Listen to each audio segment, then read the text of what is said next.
But without a clear understanding of what it is you are trying to get across to the reader, you'll never hear the magic words, "Your book changed my life." And trust me, every writer I've ever worked with would die happy to hear someone tell him that, even just once. Welcome to the Fiction Writing Made Easy podcast.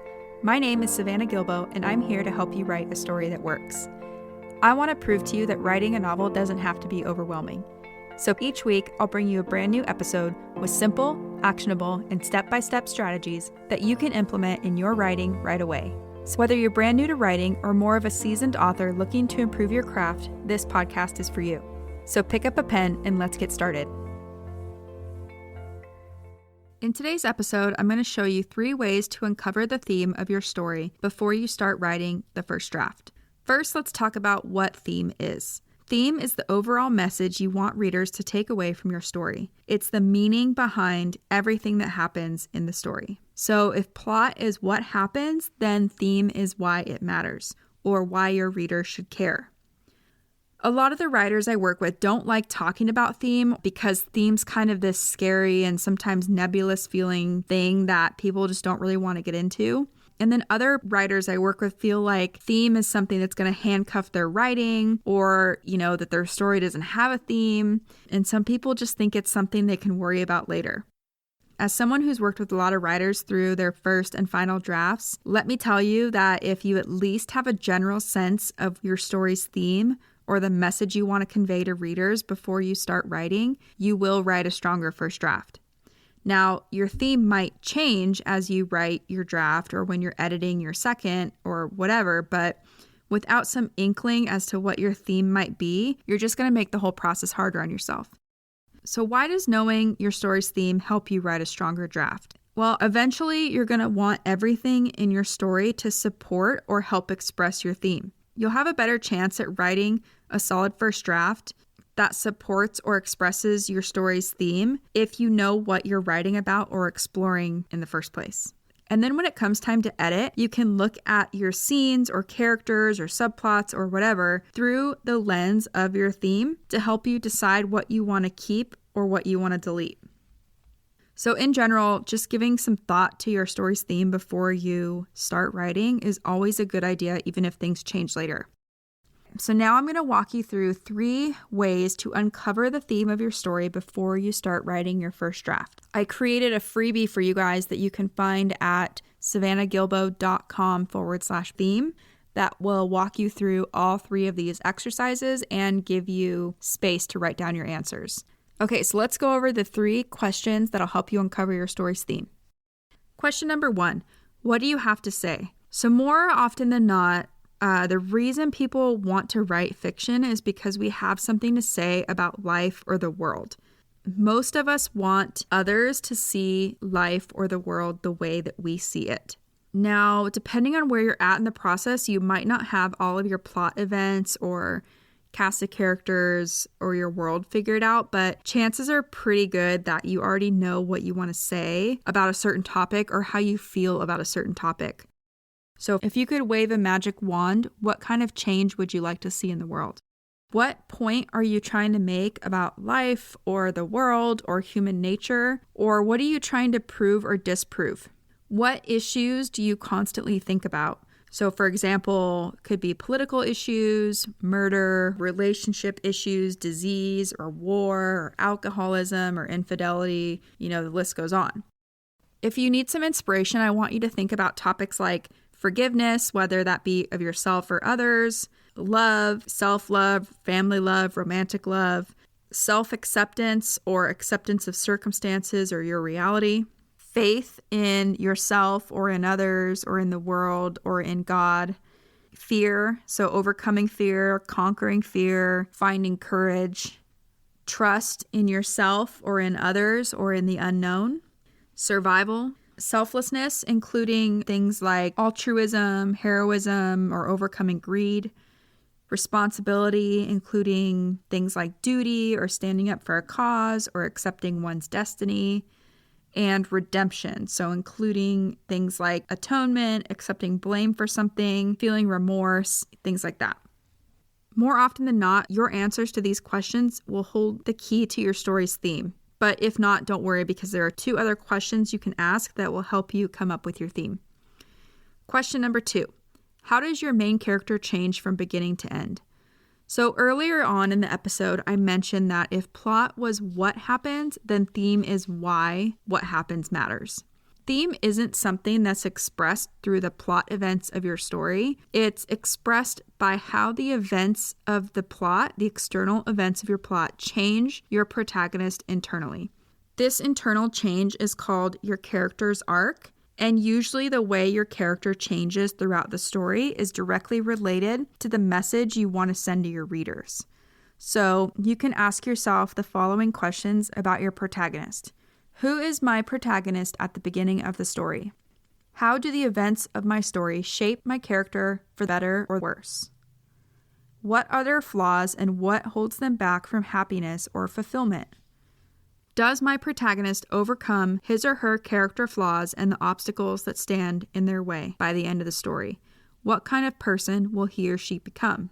So, for example, in Harry Potter and the Sorcerer's Stone, we see Harry kind of transform from being an 11-year-old boy who's not very confident that he deserves this nickname of the boy who lived, or that he deserves all this fame that comes with defeating Voldemort, when he doesn't even really remember it or know what he did. So we see him develop from that kind of shy, a little bit reserved, not that confident kid to someone who kind of embraces this specialness about him, right? Like if he wasn't able to embrace his identity and kind of his place in this new wizarding world, he wouldn't have been able to get the Sorcerer's Stone out of the Mirror of Erised, and he wouldn't have been able to temporarily defeat Voldemort in that first book.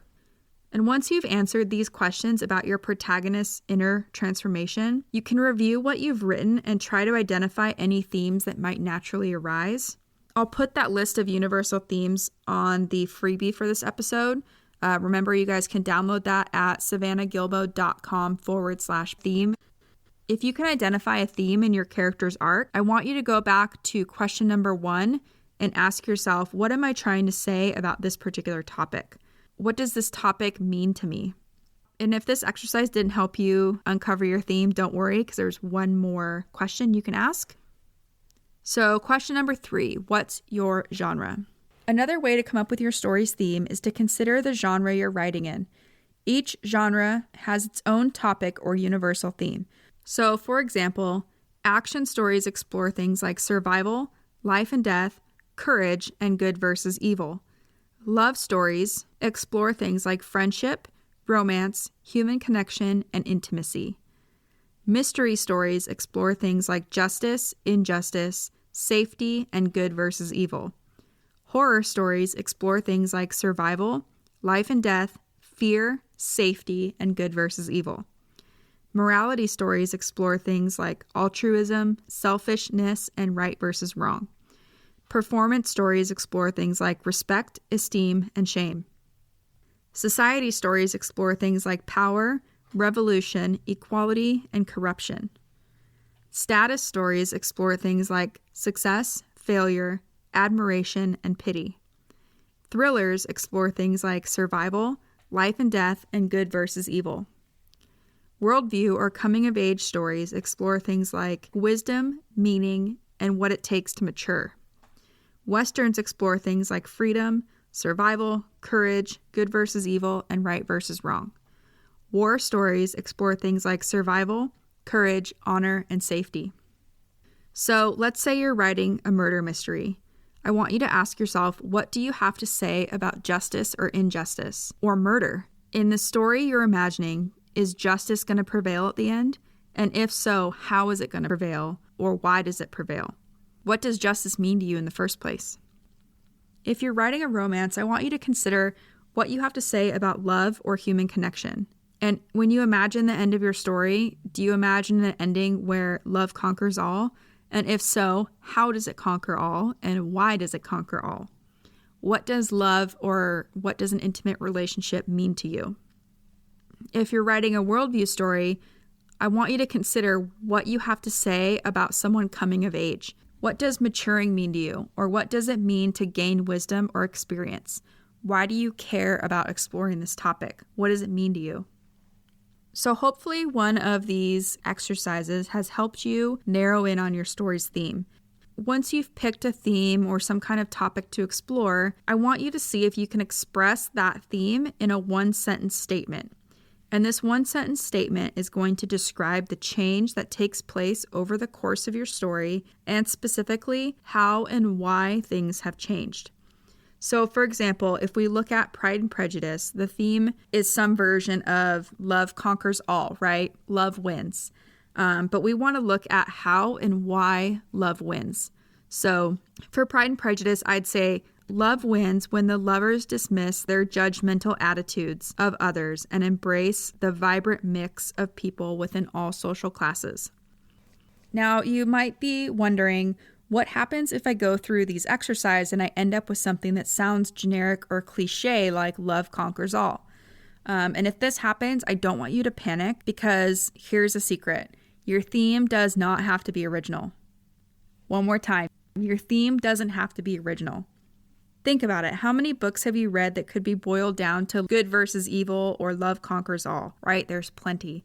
People could write about either of these themes or topics for 100 years and never run out of different things to say or different perspectives, right? And here's another important thing is that readers don't get tired of these universal themes. What they get tired of is the same themes being expressed in the same way, in the same genre, with the same plot and characters and the way they're all combined. So, don't worry if what you've come up with sounds generic or cliche. Your theme will grow, deepen, and change as you get to know your story better. Remember, if you can articulate what your book is about and why telling this story matters to you, then that is more than enough to guide you through your first few drafts. Let's do a quick recap. Theme is the overall message you want readers to take away from your story. It's the meaning behind everything that happens in your book. If plot is what happens, then theme is why it matters or why the reader should care. Your theme can act as a guiding light or north star as you write and edit your novel. Eventually, you'll want most everything in your story to support or express your theme, and you'll have a much better chance at doing this if you know what you're writing about or exploring before you start.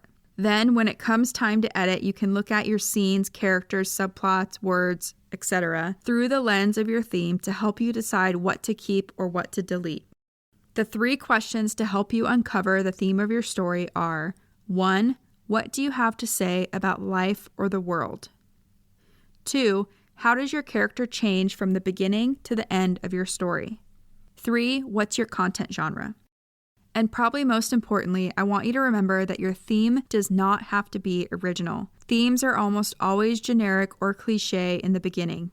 Readers don't get tired of these universal themes. They get tired of the same themes being expressed in the same way, in the same genre, with the same plot and characters, and the way they're all combined. So don't worry if what you've come up with sounds generic or cliche. Your theme will grow, deepen, and change as you get to know your story better. Now, before I go, I want to read you this quote from Sean Coyne, who created the story grid. He says, "You may have imagined the most charismatic protagonist, the most detailed and inviting setting, and the perfect foil. But without a clear understanding of what it is you are trying to get across to the reader, you'll never hear the magic words, 'Your book changed my life.' And trust me, every writer I've ever worked with would die happy to hear someone tell him that, even just once." So that's it for today's show. As always, I want to thank you so much for tuning in and showing your support. If you want to check out any of the links I mentioned in this episode, you can find them over at savannahgilbo.com/podcast. And if you haven't done so already, make sure you subscribe to the show because there's going to be another brand new episode coming out next week. If you're an Apple user, I'd really appreciate it if you took a few seconds to leave a quick rating and review. Your ratings and reviews tell iTunes that this is a podcast that's worth listening to. And in turn, that helps this show get in front of more fiction writers just like you. So that's it for today's show. I'll be back next week with a brand new episode. Until then, happy writing.